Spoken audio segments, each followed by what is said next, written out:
Hello everyone, welcome back to my book vlog. This time we're looking at Penelope Lively's Heatwave, and I'm a bit of a latecomer to Penelope Lively. I only read my first book from her, Moon Tiger, last year, and actually you can see the review of that in my vlogs, and I was completely blown away by Moon Tiger. It's one of my favourite books ever. I found it incredibly perceptive and very moving.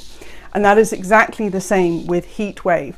A slightly different book, but still focusing on a very small cast of characters, another very short novel, but where the smallest plots and the smallest examinations of tiny fragments of people's lives actually resonate so powerfully with all of us.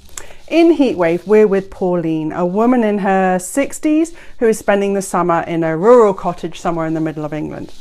This year, in the cottage next door to her, is her daughter and her daughter's new family. So Teresa has brought her husband Maurice and their young son Luke to spend the summer with her mother at World's End, this cottage in the middle of nowhere. What we follow is how Pauline observes the breakdown in Teresa and Maurice's relationship, the telltale signs of adultery and infidelity, the damage and denial that causes, and how Pauline sees this and how it reflects not only on her own role as a mother and her need to protect her daughter, but also on the damage that adultery and infidelity did to her own romantic past and her own romantic partnerships.